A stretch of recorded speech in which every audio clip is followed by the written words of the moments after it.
Vamos orar, queridos. Pai, em nome de Jesus, nós oramos agora pedindo que o Teu Espírito Santo Ele possa ministrar ao nosso coração através da Tua palavra, Senhor. Senhor amado, em nome de Jesus nós oramos para que o Teu Espírito nos ajude a entender a Tua palavra, nos ajude a compreender a Tua palavra, a discernir a Tua palavra, Senhor.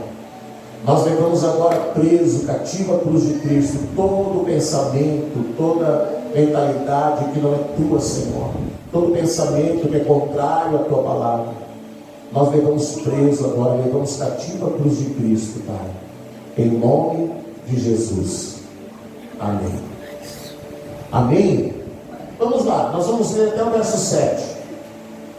Ora, na vossa luta contra o pecado ainda não tendes resistido até o sangue, e estáis esquecidos da exortação que, como a filhos, discorre convosco. Filho meu, não desprezes a correção que vem do Senhor, nem desmaies quando por ele és reprovado, porque o Senhor corrige a quem ama e açoita a todo filho a quem recebe. É para a disciplina que perseverais. Deus nos trata como filhos, pois que filho há que o pai não corrige. Amém? Que filho há que o pai não corrige. Uma das primeiras respostas que eu procurei quando eu fui mergulhar o coração nesse tema foi buscar, sim, na graça, nesse tempo da graça. Nós sabemos que nesse tempo de graça as coisas são mais leves, vamos dizer assim. Por causa da graça de Deus, muitas coisas elas são, vamos dizer, amenizadas.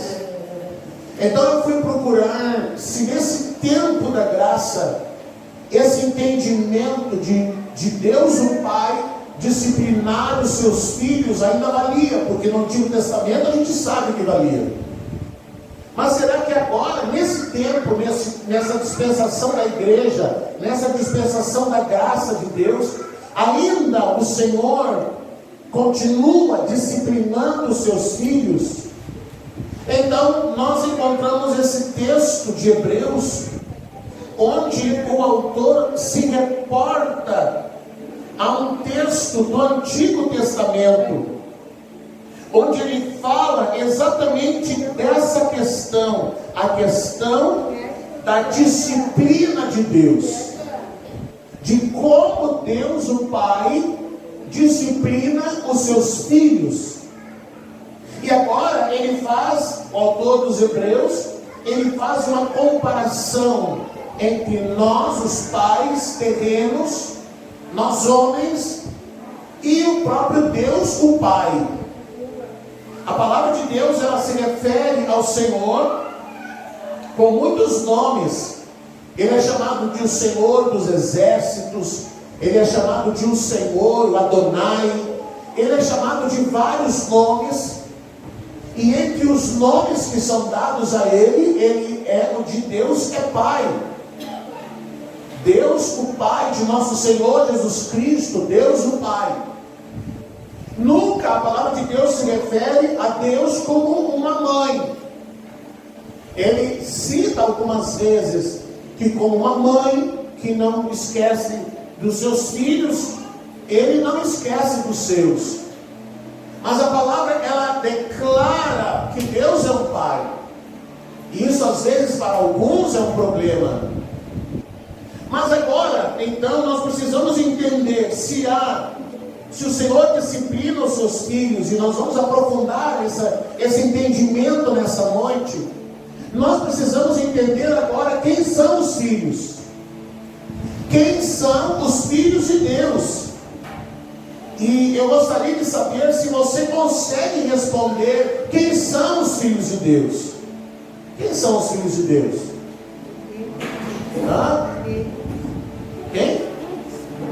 quem? Nós todos, por quê? Todos aqueles que creram no Senhor. João 1,12 diz: mas a todos quantos o receberam, deu-lhes o poder de serem feitos filhos de Deus, a saber, aos que creem no seu nome. Então João 1,12 diz que os filhos de Deus são todos aqueles que creem em Jesus, que receberam a Jesus, que creram no Senhor, que creem que Ele é o Filho de Deus, que o receberam como Senhor e Salvador, que foram vivificados no seu espírito, que foram restaurados na sua alma, regenerados no seu espírito, e que estão recebendo no seu espírito a imagem de Cristo, estão sendo conformados à imagem de Cristo. Esses são os filhos de Deus. Amém? E como numa família que tem muitos filhos, na sua família tem muitos filhos, numa família que tem muitos filhos, às vezes você tem filhos pequenos, e você tem recém-nascidos, você tem crianças, e você tem filhos adultos, né? A Jaqueline é um exemplo ali, tem a Maíra, pequenininha ainda, praticamente nenhuma responsabilidade da vida, a não ser amar, dormir e brincar. Mas tem adulta que tem que trabalhar, que tem que se virar, que já é adulta, como a gente diz, já tem que fazer pela vida. Como numa família nossa, que podem existir filhos nos mais diferentes níveis, desde um bebê até um filho adulto, no reino de Deus é a mesma coisa, irmãos. Nós vamos encontrar as crianças, os pequenos, e vamos encontrar os filhos maduros, e Paulo fala muito disso, dos filhos maduros. Ele diz assim: se o herdeiro ainda for uma criança, de nada vale ele ser herdeiro. Ele ainda é uma criança, ele ainda não tem idade. Ou para nós seria, se o herdeiro ainda é de menor, ele não pode administrar a sua herança. Alguém terá que fazer isso por ele. No reino de Deus é a mesma coisa. Nós vamos encontrar os pequenos, as crianças, os infantis. Nós vamos encontrar, Paulo fala: eu gostaria de ter ido a vocês e levar uma palavra de entendimento, mas eu não pude. Eu tive que levar para vocês o leite espiritual. Quem toma leite é criança. Criança que mama o tetê, é criança que precisa tomar a mamadeira, é criança que se alimenta ainda com o leite, que ainda não pôde colocar na sua alimentação, ainda não pôde fazer alterações, ainda não chegou nem na papinha. Paulo diz: eu gostaria de chegar e trazer para vocês uma palavra de entendimento, mas eu tive que trazer o leite. Pelo tempo que vocês andam com Cristo, vocês deveriam ser filhos maduros, mas ainda não são.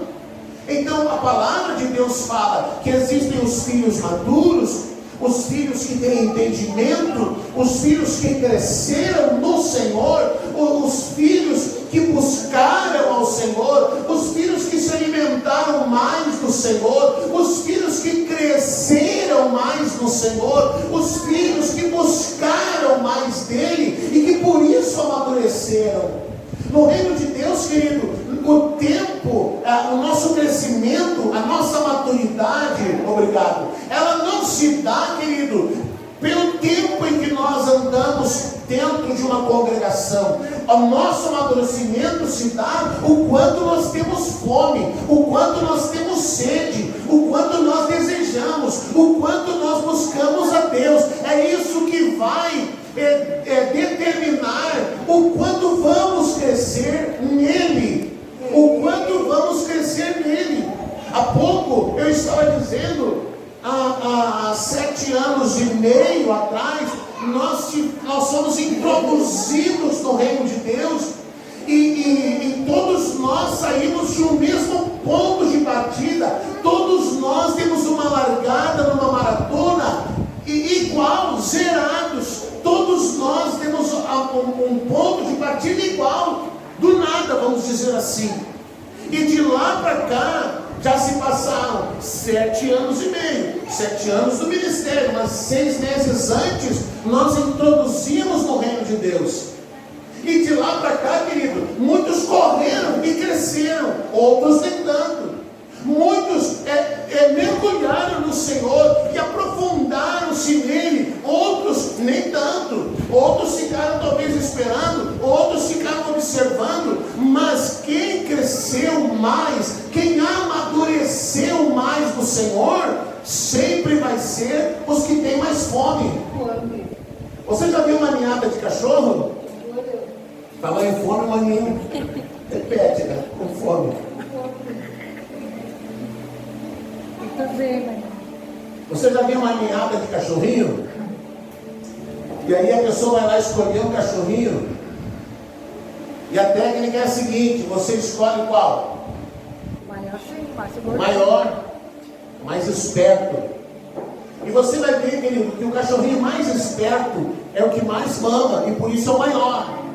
Todos eles nasceram na mesma época, mas o que mais come é o que mais cresce. Você nunca observou isso? E aí você vê que da mesma ninhada tem um lá que é pequenininho, pirradinho, é lerdo. Na hora de mamar ele sai, vai ir por outros lados, furungando. Ele, coitadinho, nem fala, tem direito. Então ele vai meio perdido, a cachorrinha está lá deitada num lugar, ele vai para o outro, até quilômetros até chegar no mamar. E o outro que é rápido, que é esperto, que é ligeiro, que tem fome, ele vai rápido, então ele cresce mais. Querido, não querendo comparar, mas já comparando, é a mesma coisa. No reino de Deus, quem tem mais fome é o que mais cresce, irmão. Quanto mais você buscar, quanto mais você estudar, quanto mais você dedicar tempo, quanto mais você se render, quanto mais você tiver tempo para Deus, mais você vai crescer nele, no seu entendimento. Mais Deus vai arrancando as escamas dos seus olhos, como a gente cantou há pouco. Mais Deus vai arrancando os véus do seu entendimento, e ainda até hoje, passados 7 anos, eu encontro coisas da palavra de Deus que eu digo, como dizia o Rivadavia, como é que pode? Onde é que estava isso que eu não tinha visto até agora? Até hoje eu creio que vai ser assim o resto da minha vida. A palavra vai me surpreender quando Deus ele arranca o véu e a gente começa a ver e entender o que não vi, não entendia, mas que estava sempre na palavra, esteve sempre ali, diante dos nossos olhos, mas a gente não conseguiu ver, não conseguia ver. Então alguns cresceram, outros não, mas são filhos, amém? São filhos. A Maíra é tão filha da Jaqueline quanto a Duda. Uma é uma criança, a outra é adulto, entende? O pequenininho é tão filho quanto o grande. Mas a palavra então ela diz que são filhos de Deus todos quantos creram no Senhor. Mas eu gostaria de falar alguma outra coisa para você entender algo que Jesus fala e que muitas vezes não se reflete sobre isso. Mateus 23:15. Coloca ali para nós, 23:15. Olha que coisa que Jesus fala.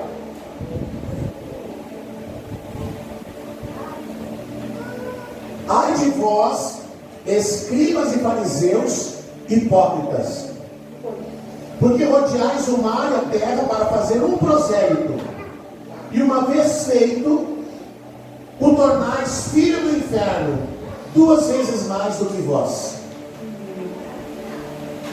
A gostar. O que Jesus está condenando? O que Jesus está condenando? O proselitismo religioso. Jesus está condenando o proselitismo religioso. O proselitismo significa converter alguém. Então existe, querido, o proselitismo político. O que é o proselitismo político? A vida inteira a pessoa foi de esquerda. Aí agora alguém convenceu ela e agora deixou de ser de esquerda, agora se tornou de direita. Então ele se tornou um prosélito. Ele mudou de direção. Ele se converteu a outro entendimento. Ele se converteu a outro pensamento. Mas Jesus não estava falando de política. Jesus está falando do proselitismo religioso. E o que é o proselitismo religioso? É o esforço contínuo para converter alguém, fazendo com que essa pessoa pertença a determinada religião, seita ou doutrina. Então o que Jesus está falando? O que Jesus está condenando? Ai de vós, escribas e fariseus hipócritas, porque rodeais o mar e a terra para fazer um prosélito. Um prosélito religioso é alguém que é convencido a mudar de religião. Alguém que é convencido a mudar de religião. Então, presta atenção. Às vezes, alguma denominação, algum grupo religioso está empenhado em ganhar adeptos. Em ganhar adeptos para si. Então, o objetivo não é levar a pessoa a Cristo, mas é fazer a pessoa mudar de religião. Então, por isso, muitas pessoas dizem assim: se você perguntar para elas qual é a melhor religião, você sabe qual é a melhor religião? Católico? Espírita? Evangélico? Bandista? Sei lá quantas outras, são centenas, milhares. Qual é a melhor religião? Alguém vai dizer: evangélica é a melhor religião. Então, se um grupo se preocupar apenas em fazer com que a pessoa deixe de ser católico, deixe de ser espírita, deixe de ser qualquer outra religião, para se tornar um evangélico, essa pessoa, ela não está sendo convertida a Cristo, ela está sendo convertida a uma religião. Você está entendendo isso?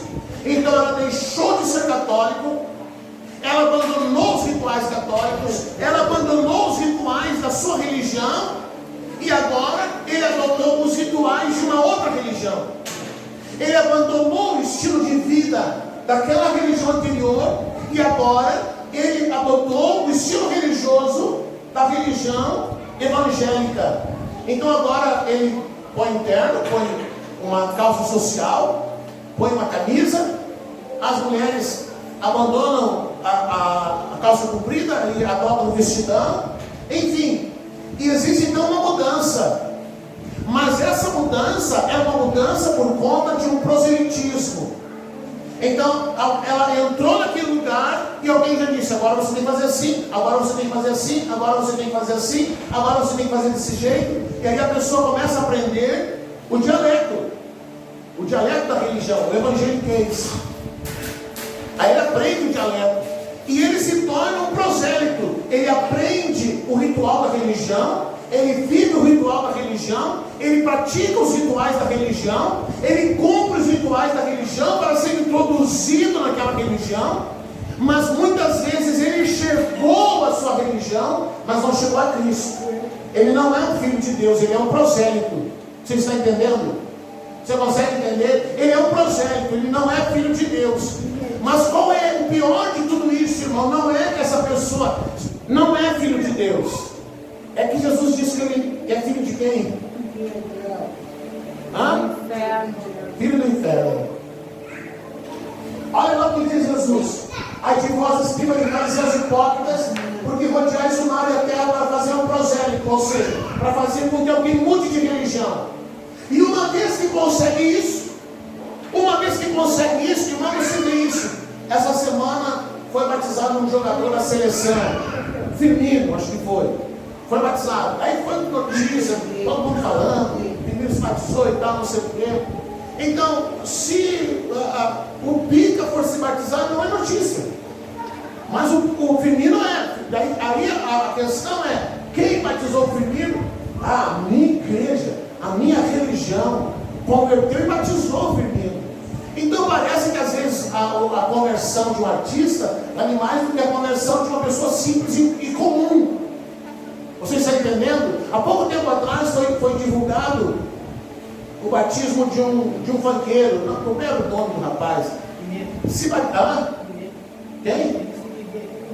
Guiné. É o Guiné. Aquele todo tatuado e tal. Então, batizou na Assembleia de Deus. Não, batizou na igreja da Cassiane. Batizou e tal, não sei o que, tal, foi notícia. Aí passou uns dias, a notícia foi outra. ele se batizou e tal, e aí era o dia do aniversário dele, e aí ele fez uma festa de arromba, rolado com bebida, com coisa, com música alta, tem polícia, tem uma confusão, e aí a esposa disse, não, é que ele estava comemorando o aniversário dele, e ele achou legal se batizar, porque era o aniversário dele, e aí ele lembrou que teve uma vida difícil, e aí resolveu se batizar.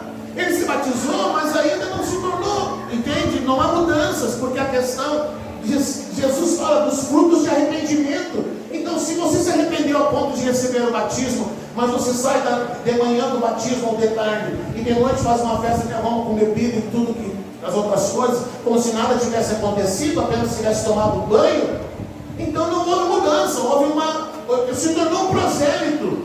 Você entende? Então nós vemos muito isso, pessoas que conseguem cumprir os rituais para se tornar, para cumprir e entrar numa religião, mas elas não conseguem chegar a Cristo. Você entendeu até aqui? Então nós temos pessoas que são filhos de Deus e temos pessoas que são prosélitos. Amém? Você entendeu? Agora vamos ao passo seguinte. Então temos os prosélitos e temos os filhos de Deus. Agora, a palavra de Deus diz que Deus disciplina os seus filhos. Deus disciplina os seus filhos. Vamos lá em João 15, 2.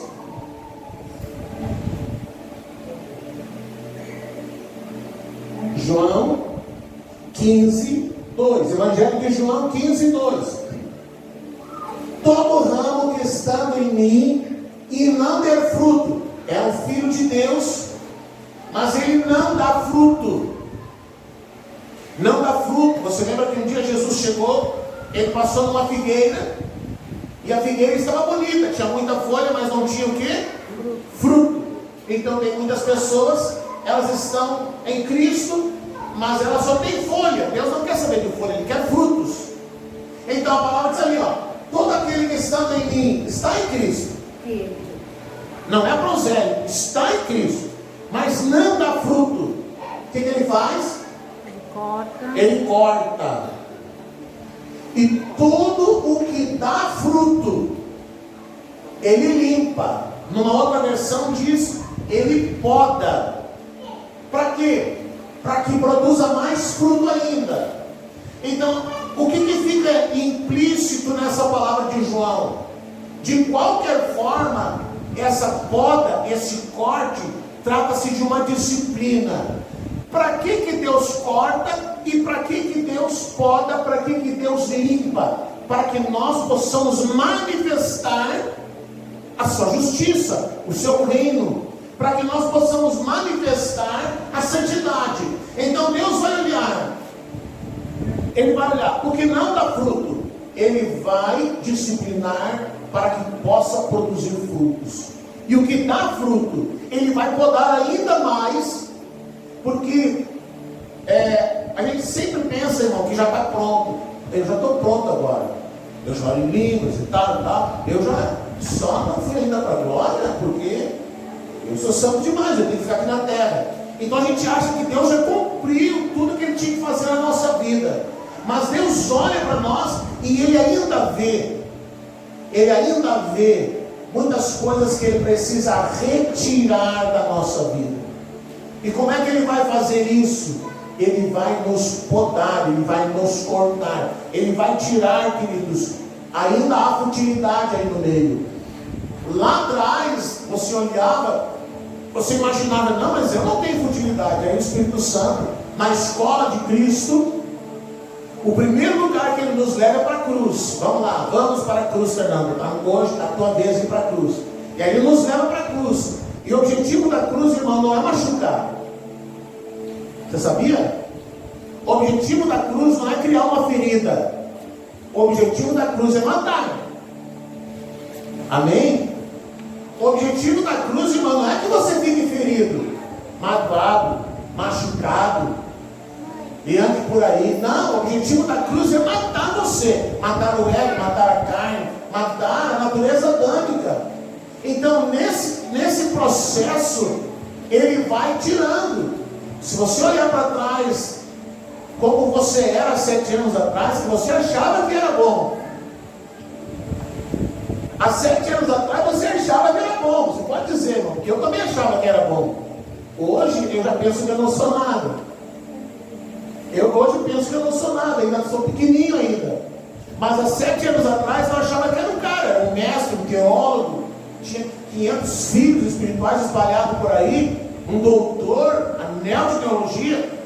Mas aí quando Jesus me fez ver que eu não era nada, que na verdade eu tinha galgado muitos postos dentro da denominação, mas que no reino não valia nada, irmão. No reino, anel, diploma, nada disso valia alguma coisa. Tantos anos de ministério, que eu pensava que vivia pela fé, mas na verdade vivia pelo que a denominação me dava. Então até a gente enxergar essas coisas, e Deus ir arrancando os véus, a gente vai crescendo, a gente vai aprendendo. Então há 7 anos atrás, você podia olhar para você no espelho e dizer: você é o cara, você é tudo, você sabe tudo.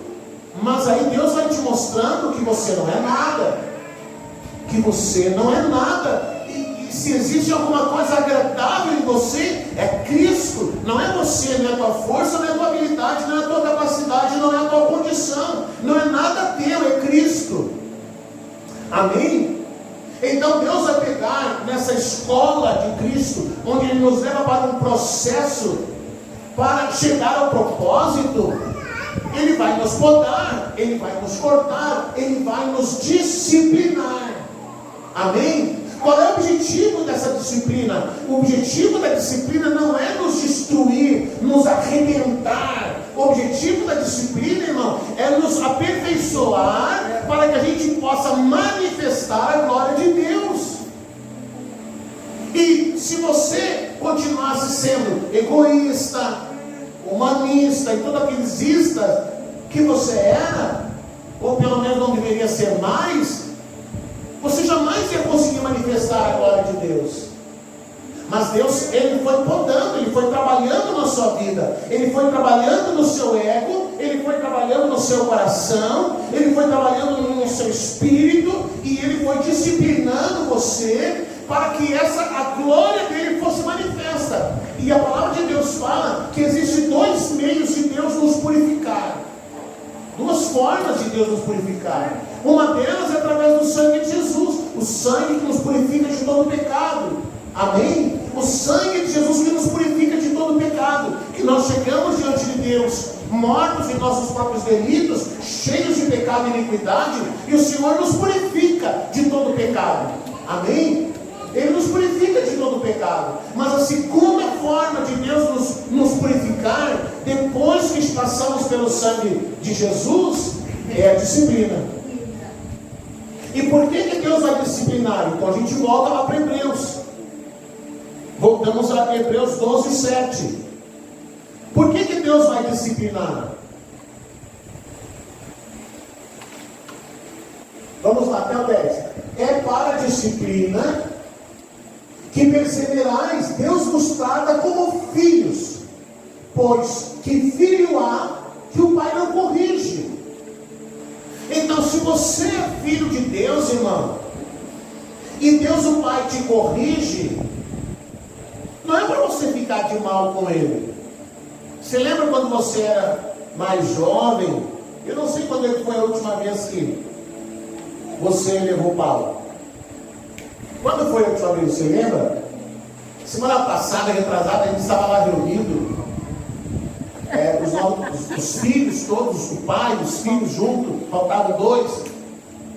E aí depois a gente teve tempo de oração, depois a gente teve tempo de louvor a Deus, tempo de gratidão ao Senhor, por aquilo que Ele estava fazendo.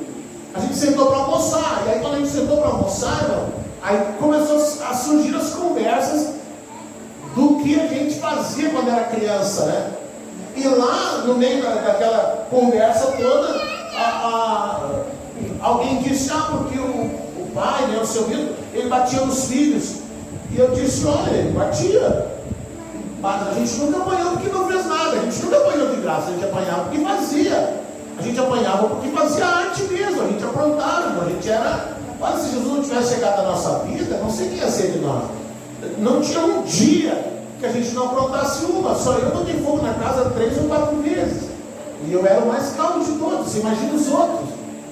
Entende? A gente aprontava muito, mas a gente era criança. E aí, porque o pai ama o seu filho, ele disciplina, irmão. Hoje é um problema um pai disciplinar o filho. Porque no meu tempo a vara da infância e juventude era de marmelo. A vara da infância e juventude era um madeleiro que tinha lá atrás. E a mãe arrancando as varas e trazendo. E aí tinha todo um ritual, pelava a vara para sapecar, assim no fogo e tal, para não quebrar. Tinha toda uma técnica. Né? E aí, quando chegava na hora, e a gente tinha também a nossa ética de filho, a gente não entregava o outro. Quem foi? Não sei. Então, vocês 4 não apanhavam, nós 4 apanhavam, não entregavam. O dia que um entregou, ele se deu mal. Foi o dia que amanheceu com a boca colada. Meu irmão foi lá e colou a boca dele com o colo de sapateiro. Nunca mais vou contar nada. Quem foi? Foi fulano. Aí disse, então tá. Aí dormiu, meu irmão passou o colo de sapateiro embaixo, passou em cima, colou. E não contente, chamou ele. Fulano. A boca colada. Lá vem o pai, atravessa a casa para ver o que era, e encontra o meu irmão com a boca colada. Já foi pau de novo. Mas todo pai disciplina o seu filho, irmão. Hoje, se um pai disciplina um filho, já tem um vizinho chamando para o conselho tutelar. Está batendo o filho, está disciplinando o filho, e tal coisa. E tem pior, tem um filho que diz: se você me bater, eu chamo o conselho tutelar. Eu lembro quando as minhas diziam isso para mim. Eu dizia assim: pode chamar, eu vou preso, eu saio de lá de toda sua. Te dou outra, pior que essa.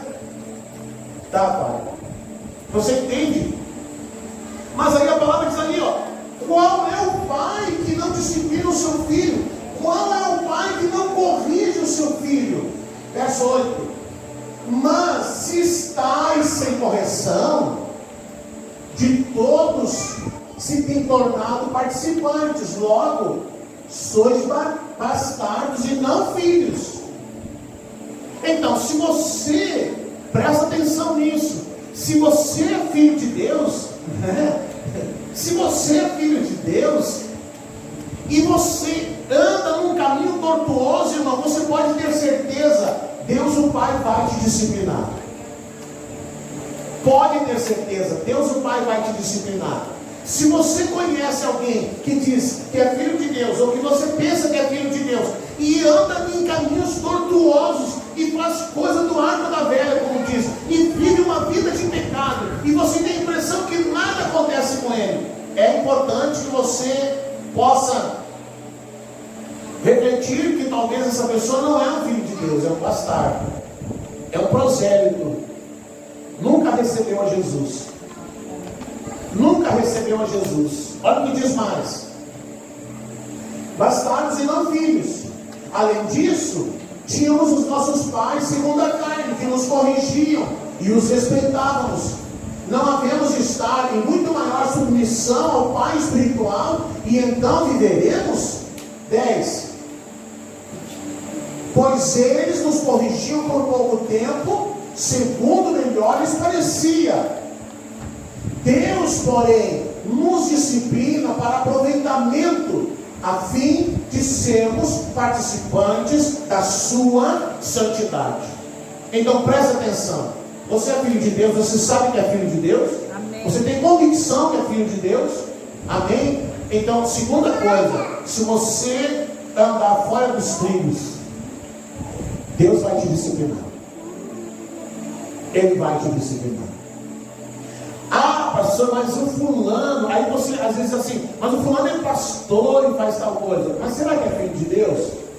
Ele dá algum cargo dentro da denominação, mas será que é filho de Deus? Mas ele faz isso, ele faz aquilo, é mais ou menos assim, irmão.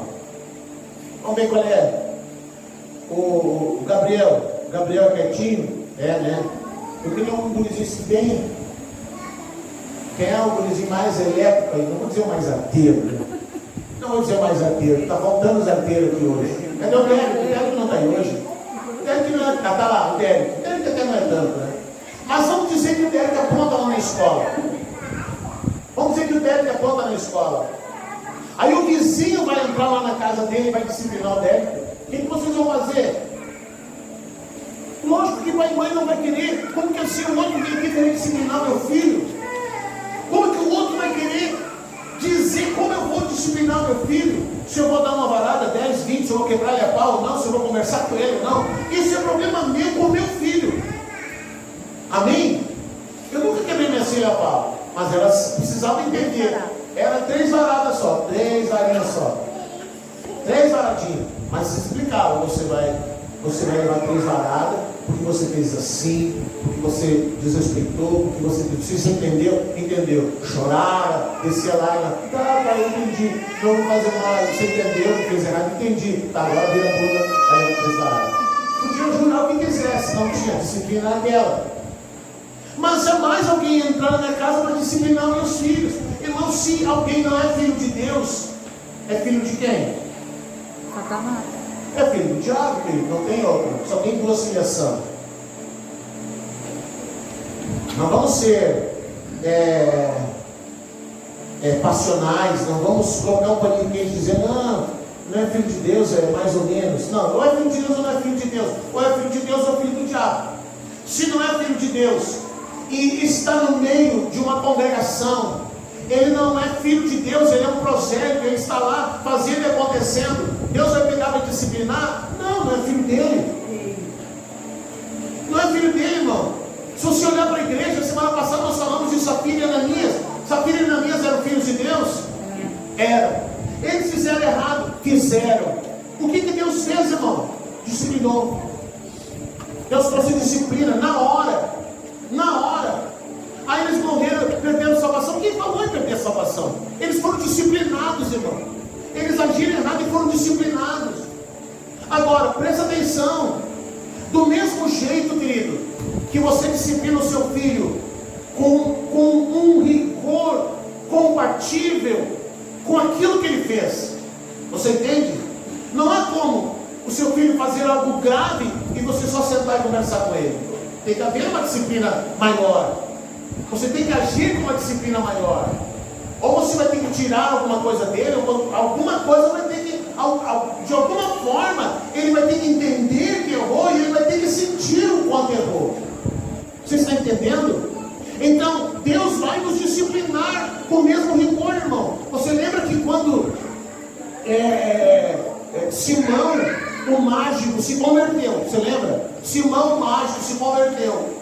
E ele se converteu porque ele ficou admirado pelas manifestações do poder de Deus. Então um dia ele já era convertido, ele já havia abandonado a magia, ele já estava na igreja, ele já estava congregando, ele já fazia parte da igreja, ele já fazia parte da vida da igreja. Quando um dia os apóstolos vão lá e eles impõem as mãos sobre as pessoas e as pessoas são cheias do Espírito Santo, o que ele faz? Quem é que sabe?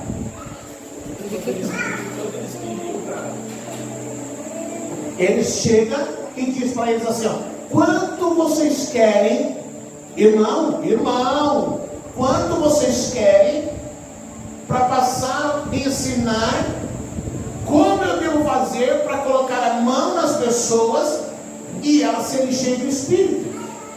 Ele era irmão da fé, estava lá na congregação, no meio da congregação, no meio da igreja, na vida da igreja. E aí Pedro, se eu não me engano foi Pedro, é duro com ele. E ele diz, irmão, que o teu dinheiro seja para a tua perdição, e chama a atenção dele. E ele, na hora, irmão, aqui é que está a questão. Eu disse isso na semana passada. Se hoje eu fosse fazer, nós aqui não é o caso, graças a Deus. Mas se acontecesse algo no meio da congregação e que fosse necessário chamar a atenção de alguém, a palavra diz assim, ó, chame 2 ou 3, converse com eles. Se não resolver, chama diante da igreja. Se isso acontecesse hoje, de chamar uma pessoa diante da igreja e expor o seu pecado diante da igreja, o que as pessoas hoje fariam? Vou processar esse pastor. Está me expondo. Isso como é que chama?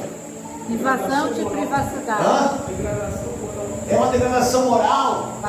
Está invadindo a minha privacidade, está me expondo, está me desmoralizando. E aí pastor vai ter que indenizar aquela pessoa. Mas a palavra diz isso. Então você vê que na igreja primitiva a coisa acontecia e a disciplina vinha na hora. E na hora. Você entende? Não havia espera. E era o tempo da graça. Igualmente. Então você vai ver, querido, que Deus ele vai disciplinar conforme a gravidade do que aconteceu. Vamos ver o que mais ali. Parou? Não terminou ainda? Vamos até 10. Pois eles corrigiam por pouco tempo, segundo melhor lhes parecia. Deus, porém, nos disciplina para aproveitamento, a fim de sermos participantes da sua santidade. Então nós vamos ver, querido, desde o Antigo Testamento, toda vez que um filho de Deus ele saía fora do propósito, vivia na indisciplina, Deus disciplinava. Davi, então, foi quantas vezes Deus disciplinou Davi? Disciplinas duras de Deus. Quando Davi resolveu fazer o censo, quando Davi se envolveu com Betseba, quando Deus vinha e disciplinava Davi na hora. E você vai ver, querido, que houve uma ocasião em que Deus vinha e falava direto com Davi, e houve ocasião em que o profeta veio e expôs o seu pecado. Então alguém diz assim: Deus não vai expor o pecado. Se para disciplina for necessário ele expor, ele vai expor. Você imagina que vergonha para Davi quando o profeta vem e diz: tu és este homem. Que vergonha, irmãos, diante da igreja, Safira e Ananias, diante da igreja, na hora da oferta, Pedro virá para eles na frente de todo mundo e dizer: vocês estão mentindo, expondo o pecado, porque às vezes, querido, Deus vai disciplinando, vamos ver o que diz ali, ó. Não, esse que eu vou ler depois.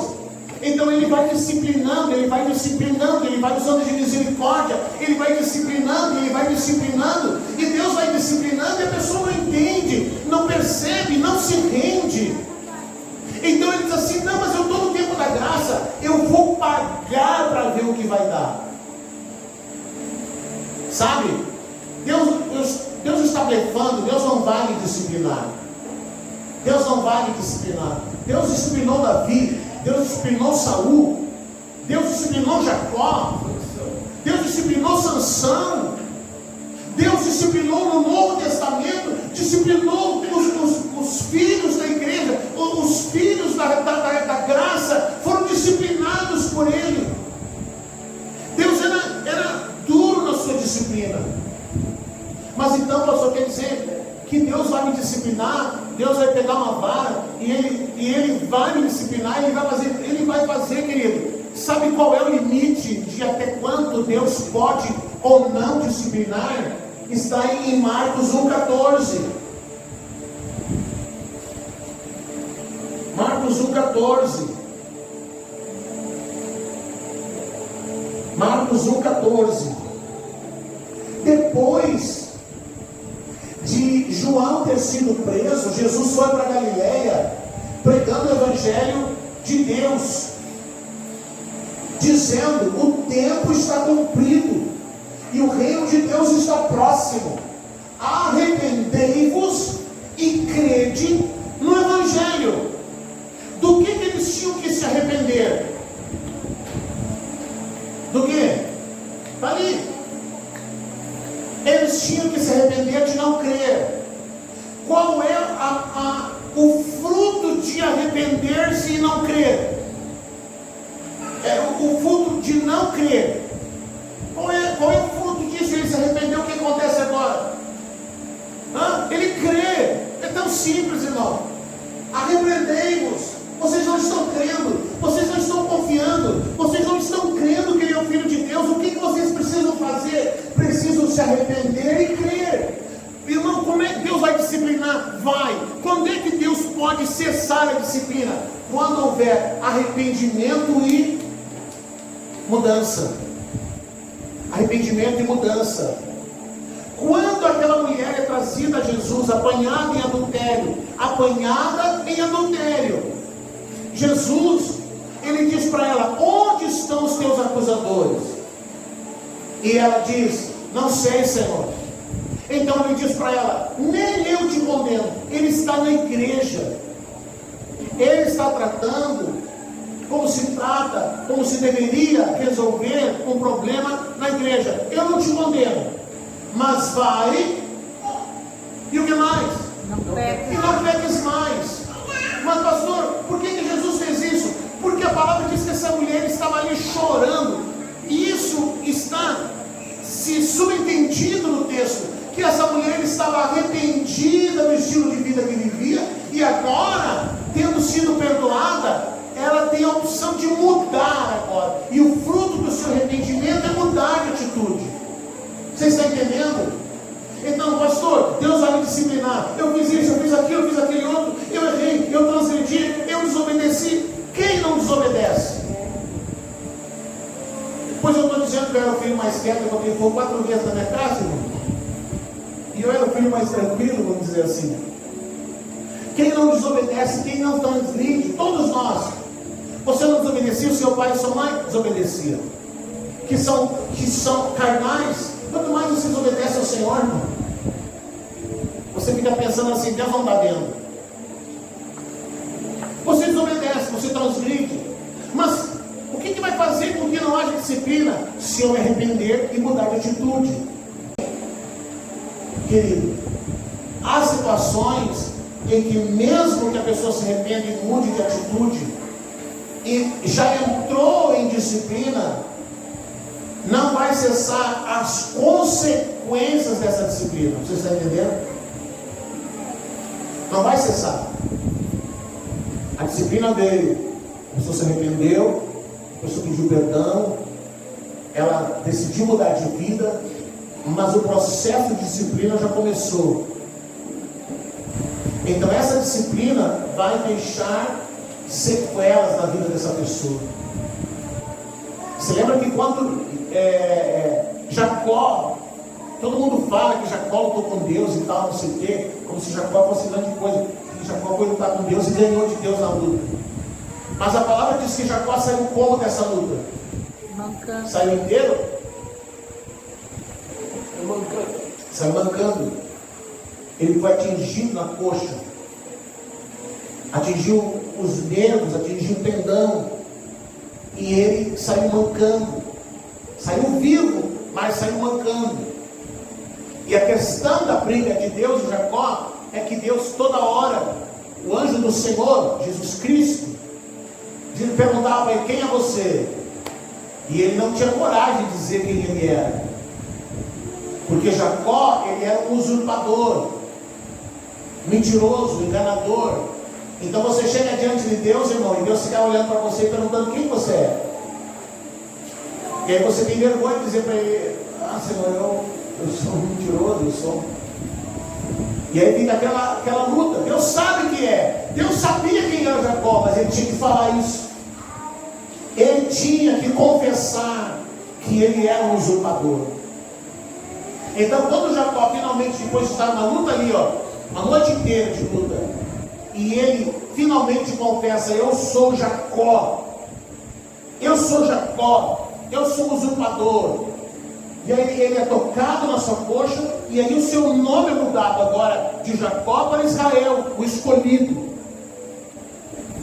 Então agora você não vai ser mais Jacó, você agora é um escolhido. Agora você é Israel. Você está entendendo? Mas uma consequência ficou, ele ficou manco daquela perna. Às vezes, querido, Deus vai nos disciplinar. Se ele vai disciplinando, irmãos, ele vai disciplinando. E nada mais dá jeito. Sabe, o coração já ficou cauterizado. Pastor, me ajuda. Cauterizado. Deus vai falando, Deus vai disciplinando, Deus vai dando oportunidades, Deus vai dando chances, e não ouve, mas é filho de Deus, e ele vai tentando disciplinar. Então chega uma hora que a disciplina vem de uma forma tão pesada que vai ficar uma sequela. Que vai ficar uma sequela. Jacó saiu um ângulo da presença do Senhor. Jonas, quando foi disciplinado pelo Senhor, ele ficou 3 dias e 3 noites no ventre do peixe. Morre ou não morre? Não pense você que Jonas ficou sentadinho lá no dente do peixe, na barriga dele, na língua do bicho deitado, lá tirado, só esperando. Não, ele estava lá, as algas enrolavam no meu pescoço. Ele tinha pouco espaço para respirar. E lá naquele morre não morre, Deus esperando. E aí, como é que é, Jonas? A conversa é a seguinte: você não tem livre-arbítrio, você sabia? Você tem que fazer a minha vontade. Porque nós temos livre-arbítrio até ali. Mas na hora que nós recebemos a Cristo, Ele é o nosso Senhor, nós não somos mais donos de nada. Você sabia? Nós somos escravos de orelha furada. Era assim que os escravos eram identificados, furava a orelha. A gente é escravo de orelha furada, ou seja, eu não sou mais dono de nada, eu não tenho mais direito de nada. O meu direito é de não ter direito nenhum. Eu não vou viver a minha vontade. Então quando a pessoa fica orando dizendo, Deus abençoa o meu sonho, Deus não vai abençoar o teu sonho. Aí Deus realiza o teu sonho na minha vida. Deus também não tem sonho para você. Deus tem um propósito. E Ele vai se mover por esse propósito. Deus tem que abençoar a minha vida. Deus não vai abençoar uma vida que Ele quer que você perca. Então Ele vai disciplinar, Ele vai disciplinar, Ele vai disciplinar. Muitas vezes vão ficar sequelas por conta dessa disciplina. E muitos até vão chegar a uma disciplina mais pesada, terrível, que é uma morte abreviada. Então a gente vê muitas histórias de pessoas que viviam muito perdidas, mundanas, piores. E aí elas conheceram a Cristo, se perderam e tal, e aí de repente voltaram. De repente foram, vamos dizer assim, restauradas. E viviam uma vida naquele instante de rapidamente, de profunda santidade. E morreram. De repente morreram. O Brasil agora está vivendo uma história de um famoso pregador dos grandes eventos dos Gideões, que veio a público, um pregador conhecidíssimo, que veio a público confessar que era dependente químico, que fazia uso de drogas. E ele veio confessar, publicou no Face um vídeo confessando: irmãos, por favor, olhem por mim, eu tenho feito muito uso de drogas, eu quero parar de usar, eu quero que vocês me ajudem. Um pregador dos Gideões, missionário. E ele veio e confessou, pediu socorro, pediu ajuda. Passou alguns dias, ele infartou, está no TI, morre, não morre. Você entende, querido, que o tempo da graça não significa que a gente pode fazer o que quer e que Deus nunca vai fazer nada. Significa que se você for filho dele, Ele vai te disciplinar. Ai, pastor, eu estou com medo. Você não precisa ter medo, irmão. Você tem que aprender a se arrepender. Você tem que ser rápido no arrependimento. Você errou, você falhou. O que você tem que fazer, irmão? Se arrepender. Viu, Sam? Brigou com a Mari. Vai ficar uma semana de mal, borrado, um azendo com um lado, outro azendo com o outro. Ô, irmão, vai perder noite de dormir abraçado? Resolve logo isso, pede perdão. Se você tem consciência que errou, vai lá e diz: ó, Mari, me perdoe e tal. E é do mesmo jeito. Olha, vai perder de dormir abraçadinho, de conchinha, agarradinho. Nesse calor. O calor não impede, não, irmão. O calor não impede de dormir agarradinho, não. Você não sabe nada. Suor escorre, mas vai. Então, querido, você tem que ser rápido no arrependimento. Eu já conheci casais que brigavam, ficavam 2 meses sem se falar.